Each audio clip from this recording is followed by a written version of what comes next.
Guys, software కంపెనీకి డబ్బులు ఎలా వస్తాయి? డాలర్స్లో వస్తాయా, రూపీస్లో వస్తాయా? అండ్ ఆల్సో టెస్టింగ్ ఫ్యూచర్ ఉందా? అసలు ఎన్ని రకాల టెస్టింగ్ ఉంది?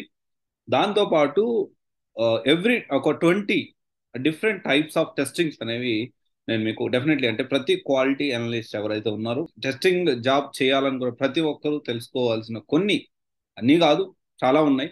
కొన్ని వాటి గురించి నేను అట్లీస్ట్ ఒక 15 to 20 నేను ఇప్పుడు చెప్తాను.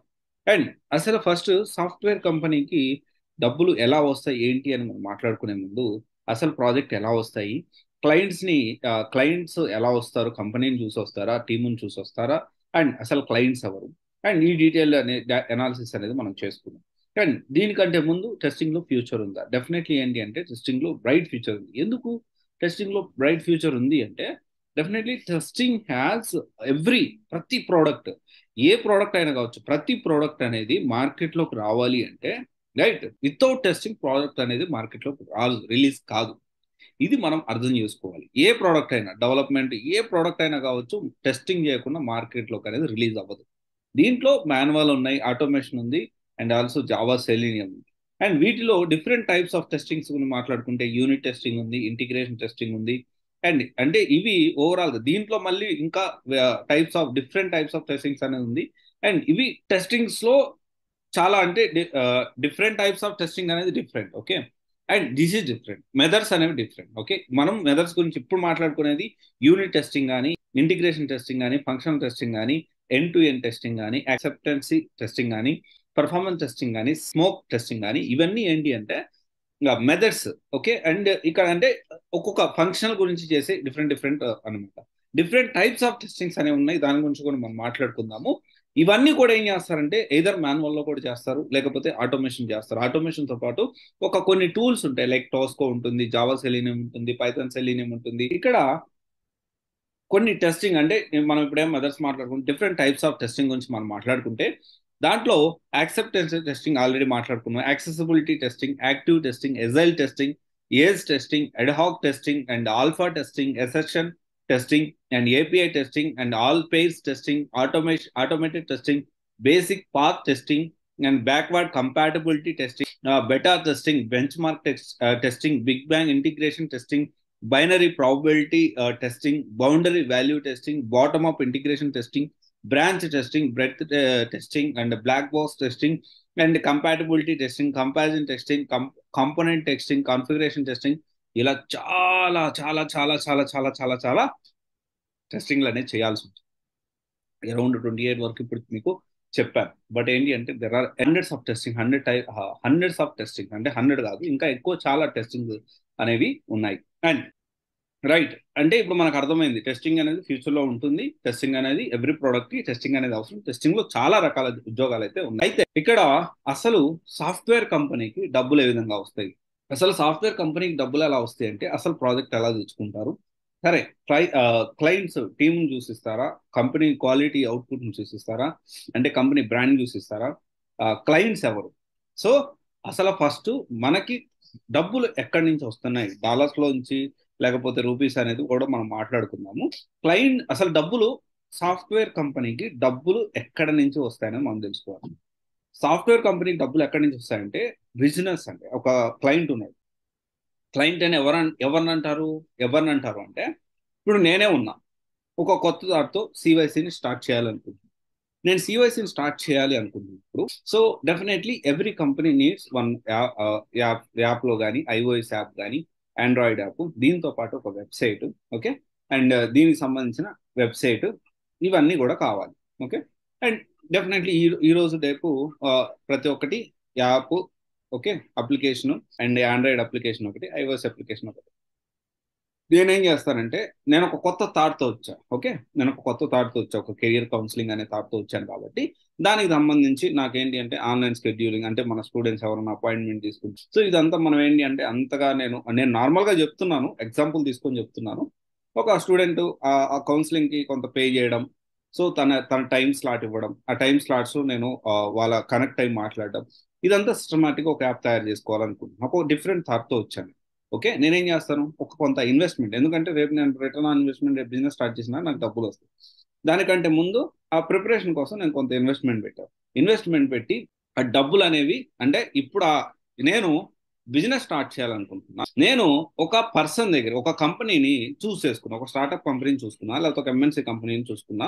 ఎందుకంటే అది పెద్ద ప్రాజెక్ట్ కాబట్టి, లేకపోతే పెద్ద ప్రాజెక్ట్ నేను చేయాలి, చాలా పెద్దగా చేయాలనుకున్నా కూడా ఒక దగ్గరికి వెళ్తాం. సో ఆ కంపెనీకి, ఆ స్టార్ట్అప్ కంపెనీ వచ్చి ఎంఎన్సీ కంపెనీ వచ్చి, ఆ కంపెనీకి నేను క్లయింట్ అవుతా.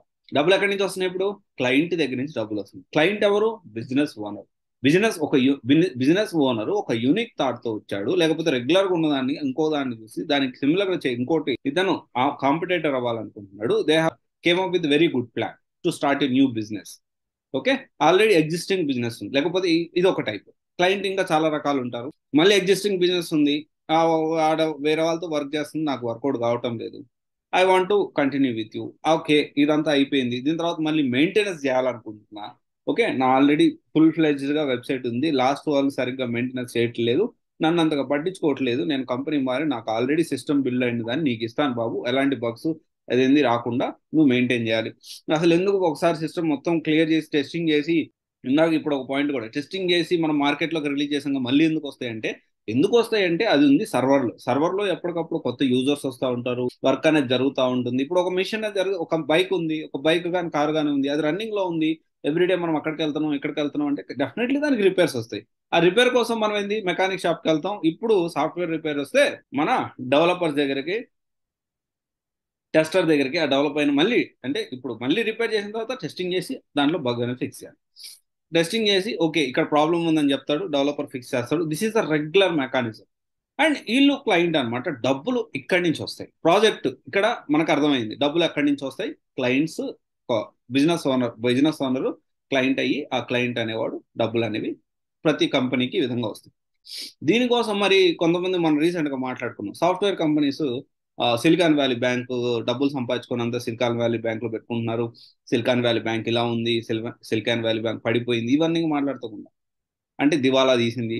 ఇక్కడ మనం ఏం చేసింది అంటే, ఇక్కడ ఏంటి అంటే ఈ కంపెనీ రన్ చేయడానికి ఒక సిస్టమ్, అంటే డబ్బులు ఇక్కడి నుంచి వస్తున్నాయి కానీ వీళ్ళు కొంతమంది ఎంప్లాయీస్ని హైర్ చేసుకుంటారు. కొన్నిసార్లు ప్రాజెక్ట్ లేకపోవచ్చు, లేకపోతే అనుకున్న టైంకి మనకి క్లయింట్ అనేవాడు డబ్బులు ఇవ్వలేకపోవచ్చు. అలాంటి టైంలో మనం ఏంటంటే కొంత రుణాన్ని తీసుకోవడం, లోన్ తీసుకోవడం, ఆ లోన్ తో లేకపోతే బాగా సంపాదిస్తే ఆ డబ్బులు తీసుకొని మళ్ళీ అక్కడ బ్యాంక్ లో పెట్టడం, ఇది ఒక ప్రాసెస్. ఓకే, క్లయింట్ డబ్బులు ఎక్కడి నుంచి వస్తున్నాయి అర్థం. అంటే ఈ డబ్బులు క్రియేట్ చేస్తున్న అసలు ప్రాజెక్ట్ ఎలా తెచ్చుకుంటాడు, అదని గురించి కూడా మనం మాట్లాడుకోవాలి. ఓకే, ప్రాజెక్ట్ ఎలా తెచ్చుకుంటాడు? క్లయింట్ టీముని చూసిస్తాడా, కంపెనీ క్వాలిటీ అవుట్పుట్ చూసిస్తాడా?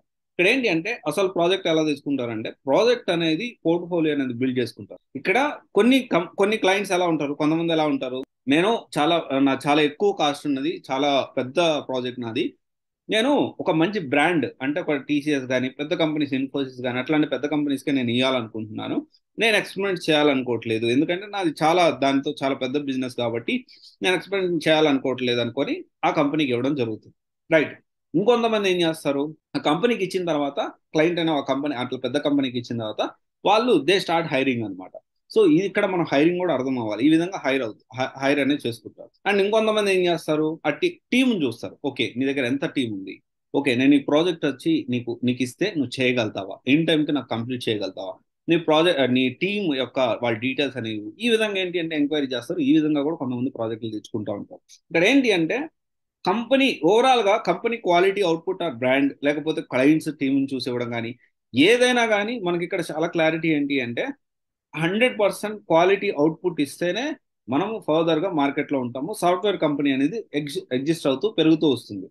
అండ్ ఇక్కడ మనకు సాఫ్ట్వేర్ కంపెనీ డబ్బులు డాలర్లో సంపాదిస్తారా, రూపాయల్లో సంపాదిస్తారా అంటే అది ప్రాజెక్ట్ మీద డిపెండ్ అయింది. ఒకవేళ యుఎస్ కంపెనీ అనుకోండి, యుఎస్ డాలర్స్ లో మనకి పే అనేది వస్తుంది, మంచి పే వస్తుంది. యూకే ప్రాజెక్ట్ అయితే యూకే, ఆర్ఎల్స్ జర్మనీ అయితే జర్మనీ. అట్లా ఏంటి అంటే ప్రాజెక్ట్ ని బట్టి వాళ్ళ దాన్ని బట్టి మోస్ట్లీ ఏంటి అంటే ఇవన్నీ కూడా యుఎస్ డాలర్ లో కన్వర్ట్ చేసి మన ఇక్కడ ఈ స్విఫ్ట్ నెట్వర్క్ ద్వారా ఎక్కువగా యుఎస్ డాలర్స్ చాలా మనీ అవుతా ఉంటుంది. సో సాఫ్ట్వేర్ కంపెనీకి డబ్బులు ఈ విధంగా వస్తాయి అనమాట. సో సాఫ్ట్వేర్ కంపెనీకి ఏదో క్లయింట్ వచ్చాడు ఇచ్చాడు కాదు, క్లయింట్ ఎందుకు ఇస్తున్నాడు, ఏం వర్క్ చేసుకుంటాడు. ఇక్కడ ఏంటి అంటే వారి రిక్వైర్మెంట్ బట్టి ఒకడికి వెబ్ డెవలపర్ అంటే ఒక వెబ్ డెవలప్ చేయాలనుకోండి, వెబ్ డెవలపర్ అవసరం పడుతుంది. ఇక్కడ పెద్ద ప్రాజెక్ట్ ఒకటి చేయాలనుకోండి, ఆ ప్రాజెక్ట్ లో web developer, టెస్టరు, back end, front end, వీటితో పాటు డెవాప్స్ కూడా అవసరం. ఇట్లా ఏంటి అంటే డిఫరెంట్ గా అండ్ డిఫరెంట్ గా క్లయింట్ రిక్వైర్మెంట్ బట్టి సాఫ్ట్వేర్ కంపెనీస్ అనేవి హైర్ చేసుకుంటూ డబ్బులు అనేవి సంపాదిస్తూ ఉంటుంది.